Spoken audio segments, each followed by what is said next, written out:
അങ്ങനെ ചെയ്താലോ 40 ദിവസം 5 നേരവും ഒരാൾ ഇമാമ് കൈകെട്ടുമ്പോൾ സമീപത്തുണ്ട്. ഇമാമ് കൈകെട്ടിയ ഉടനെ തന്നെ അയാളും കൈകെട്ടുന്നുണ്ട്.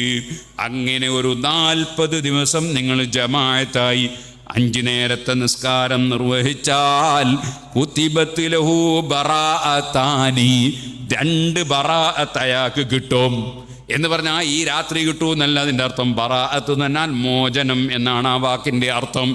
ഈ രാത്രിക്ക് മോചനം എന്ന പേര് വന്നത് തെറ്റിൽ നിന്ന് മോചനം ലഭിക്കുന്ന രാത്രി, ദോഷം പുറത്തു കിട്ടുന്ന രാത്രി, നരകത്തുനിന്ന് മോചനം കിട്ടുന്ന രാത്രി. അതുകൊണ്ടാണ് ഈ രാത്രിക്ക് ബറാഅത്ത് രാവ് എന്ന് പേര് കിട്ടിയത്. ഇവിടെ ഹദീസിൽ പറയുന്നത് കുതിബത്ത് ലഹു ബറാഅതാനി, അവന് 2 ബറാഅത്ത് ലഭിക്കുമെന്ന് പറഞ്ഞാലോ ബറാഅത്തും മിനന്നാരി വ ബറാഅത്തും മിനൻ നിഫാഖ്. 40 ദിവസം ഈ നിലക്ക് 5 നേരം ജമാഅത്തായി നിസ്കരിച്ചാൽ അവൻ്റെ ഈമാൻ തെറ്റിപ്പോകൂല. അവൻ നിഫാഖിൽ നിന്ന്, കാപട്യത്തിൽ നിന്ന് അവൻ അല്ലാഹ് മോചനം കൊടുക്കും.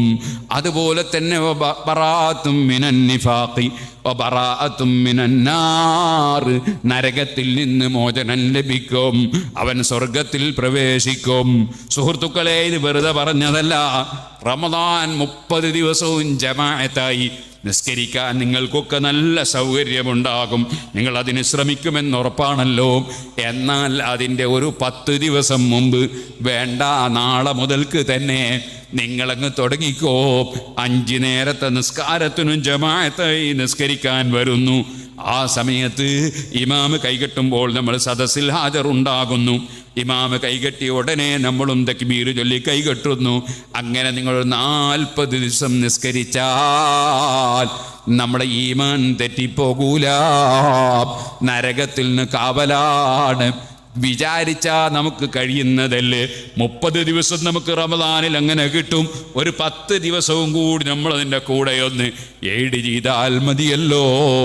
ഞാനിത് പറഞ്ഞു തന്നത് നമ്മുടെ ക്ലാസ്സുകൾ എന്തിനാണ്, വഅദുകൾ എന്തിനാണ്? വഅദിനെ കുറിച്ച് അഭിപ്രായം പറയാനല്ലല്ലോ, നമ്മളെ ജീവിതത്തിൽ പകർത്താനല്ലേ. നമ്മളൊന്ന് ചിന്തിച്ചാൽ നമുക്കത് സാധിക്കുന്നതല്ലേ. നല്ല നല്ല കാര്യങ്ങളാണ് നമ്മൾ ചിന്തിക്കേണ്ടത്, നല്ല നല്ല കാര്യങ്ങളാണ് നമ്മൾ പ്രവർത്തിക്കേണ്ടത്.